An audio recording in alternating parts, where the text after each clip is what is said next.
مولا پانچویں امام سے روایت ہے، بالکل اسی لب و لہجے اور انہی الفاظ کے ساتھ مولا چھٹے امام سے بھی بیان ہوئی ہے، اور میرا اپنے خیال ہے کہ دونوں اصول کافی کی پہلی جلد کے اندر آ رہی ہیں۔ جو موضوع اسٹارٹ ہو رہا ہے وہ بہت خوبصورت موضوع ہے۔ خدا متعال نے اس حدیث قدسی میں بیان فرمایا کہ اگر کسی بندے نے میری خواہش کو اپنی خواہش پر ترجیح دے دی تو کیا ہوگا؟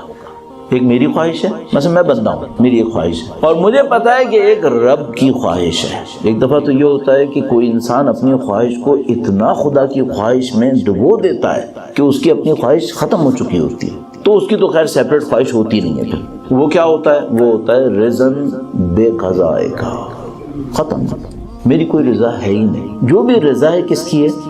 تیری، ختم، میری رضا ہی نہیں۔ رضی اللہ عنہم ورضوا عنہ، وہ اللہ سے راضی ہوئے، یہ تو آسان ہے۔ اگلا سٹیج کیا ہے؟ اللہ ان سے راضی ہو گیا، ختم ہو گیا نا، اللہ بھی راضی، وہ بھی راضی، اور یہ جو اللہ ان سے راضی ہوا اور وہ بھی خدا سے راضی ہوئے، یہ جو وہ بھی خدا سے راضی ہوئے، اس کا مطلب کیا ہے؟ وہ بھی خدا سے راضی ہوئے، یعنی انہوں نے اپنی رضایت کو خدا کی رضایت میں پگھلا دیا۔ انہوں نے کہا بھائی ہماری سیپریٹ آئیڈینٹی نہیں ہے، جیسے کہ شہید صدر نے امام خمینی کے لیے کہا تھا، ذوبوا فی الخمینی کما ذاب ہوا فی الاسلام، تم خمینی میں ایسے میلٹ ہو جاؤ جیسے خمینی اسلام میں میلٹ ہو گئے ہیں۔ یہ جو ٹاپک ہے میلٹ ہو جانا، اس کو ذوب کہتے ہیں، یعنی اسٹیل کو جب ہم پگھلاتے ہیں تو اس عمل کو ذوب کہتے ہیں، کہ یہ جو پگھلاتے ہیں ہم کسی دھات کو، اس کو کہتے ہیں ذوب۔ اچھا جو ذوب ہوتا ہے تو یہ مکس ہونے کے لیے تیار ہو جاتا ہے، اس میں آپ کچھ اس میں امپیورٹیز باہر نکل آتی ہیں، پیورٹیز علیحدہ ہو جاتے ہیں۔ آپ کو پتہ ہے جب لوہے کو پگھلائیں گے آپ کور کو، تو پھر کیسے آپ اس سے اسٹیل بنا لیتے ہیں بعض اوقات امپیورٹیز کو نکال کر۔ تو فرمایا خمینی اسلام میں پگھل چکے ہیں، تم خمینی میں پگھل جاؤ۔ یہ کس نے کہا؟ عام آدمی نے کہا، شہید صدر نے کہا ہے، شہید صدر نے۔ ایک آدمی اپنی سیپریٹ آئیڈینٹی کا خاتمہ کر لے اور کہے کہ بھائی میں نہیں ہوں، جو ہے وہ خدا ہی ہے، اور یہ خواہش کو مارنے سے شروع ہوتا ہے۔ پہلا اسٹیج کیا ہے؟ پہلا اسٹیج یہ جو خدا متعال نے فرمایا، اگر کوئی بندہ میری خواہش کو اپنی خواہش پہ ترجیح دے، اس کا مطلب ہے یہ وہ آخری سٹیج کی باتیں نہیں ہو رہی ہیں، آخری سٹیج میں تو اس کی خواہش رہتی نہیں ہے بندے کی، یہ پہلے سٹیجوں کی بات ہو رہی ہے جب بندے کی اپنی ایک سیپریٹ خواہش ہے اور وہ اپنی خواہش کو مار دیتا ہے، کس کے سامنے؟ خدا کی خواہش کے سامنے۔ 2+2 4 کرتے ہیں، آج رات میں سوؤں، صبح کو اٹھوں، بھائی میرا تو بہت دیر تک سونے کا دل چاہ رہا ہے، لیکن خدا کی خواہش ہے کہ میں کچھ اور کروں، میرا تو دل یہ کپڑے پہننے کا دل چاہ رہا ہے، خدا کی کچھ اور خواہش ہے۔ اگر میں نے اپنی خواہش کو مار دیا خدا کی خواہش کے سامنے تو کیا ہوگا؟ خدا متعال نے وہاں پہ 5 قسمیں کھائی ہیں، میرے خیال میں 5 قسمیں کھائی جو مجھے یاد آتا ہے، وعزتی وجلالی وکبریائی وعظمتی، 4-5 قسمیں کھا کر میری جلال کی قسم، میری عزت کی قسم، میری کبریائی کی قسم، اور ان سب قسموں کو کھانے کے بعد کہتا ہے اس کی زندگی کا ضامن میں ہوں گا، اس کے دکھ درد کا ضامن میں ہوں گا۔ بھول جائے پھر یاد نہیں، آخر تک لا کر تو ایک ایسا جملہ کہا کہ انسان ہوش اڑا بیٹھے جسے کہتے ہیں۔ یہ کہا دنیا میں کوئی بھی تجارت کرے گا نا، اس کا حصہ میں رکھوں گا، دنیا میں کسی کو بھی کوئی فائدہ ملنا ہوا نا، اس کا حصہ میں محفوظ رکھوں گا، اس کو محروم نہیں ہونے دوں گا، اس کا حصہ ہر چیز میں ہوگا۔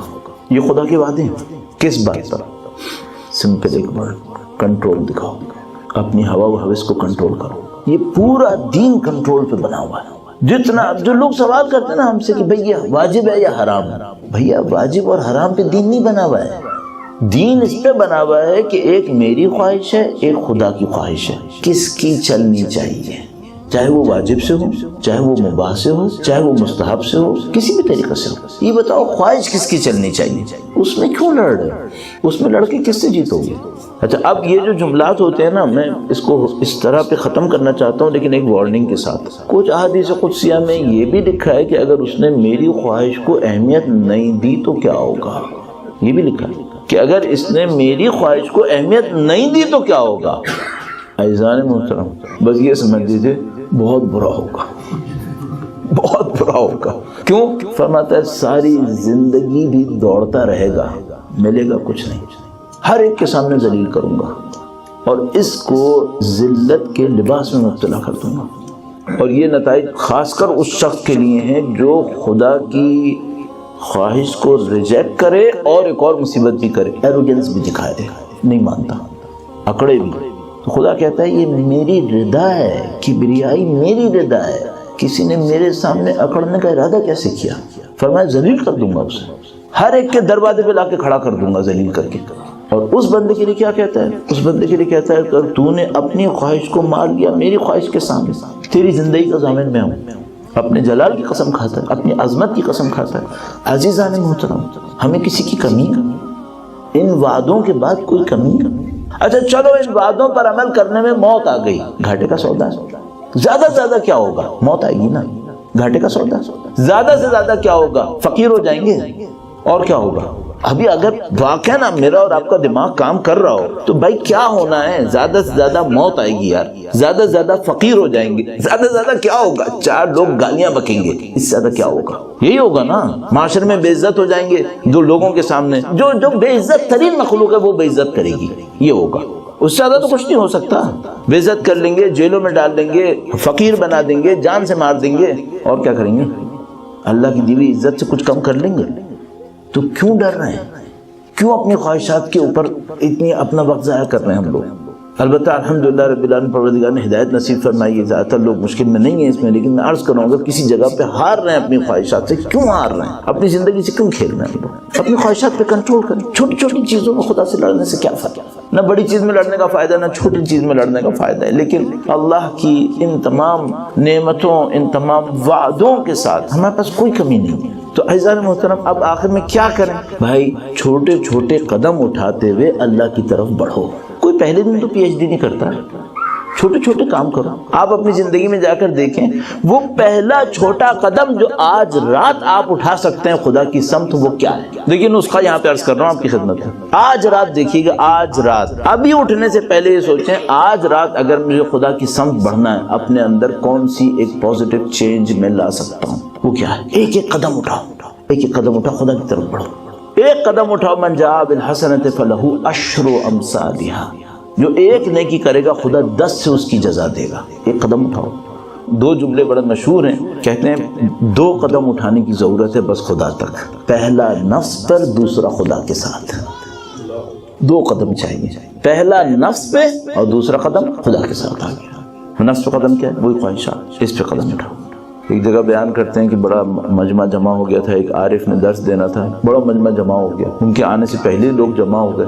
ایک آدمی کھڑا ہوا، اس نے کہا کہ اے لوگوں، خدا تم پہ رحم کرے، جو کوئی جہاں کہیں بھی ہے محمد اور اس کی آل پر درود بھیجتا ہوا ایک قدم آگے آ جائے. اس نے کہا. اس کے بعد ان عارف کو کہا گیا کہ اب آپ درس فرمائیے. وہ تشریف لائے، انہوں نے خطبہ دیا اور یہ ساری باتیں درس دینے لگے. تو کہنے بھائی دیکھو، عملی بات یہ ہے کہ اس بندے خدا نے جو کچھ میں نے کہنا تھا اور جو کچھ دین نے تمہیں سکھانا تھا وہ سب سکھا دیا. کیا سکھایا ہے؟ اے لوگوں، خدا تم پہ رحم کرے. جو کوئی جہاں کہیں بھی ہے نبی اور ان کی آل پر درود پڑھتے ہوئے ایک قدم آگے آ جائے، ایک قدم آگے آ گیا. چونکہ اگر تم نبی اور ان کی آل پر درود پڑھتے ہوئے ایک قدم آگے آ گئے نا تو دوسرا قدم تو خدا کی طرف ہے. بس ایک قدم اٹھاؤ. دین پیچیدہ نہیں ہے، یہ دین بہت خالص ہے، بہت آسان ہے، اس میں کوئی پیچیدگی نہیں. اس دین میں سادگی ہے، اس دین میں انسانوں کے لیے آسانی ہے.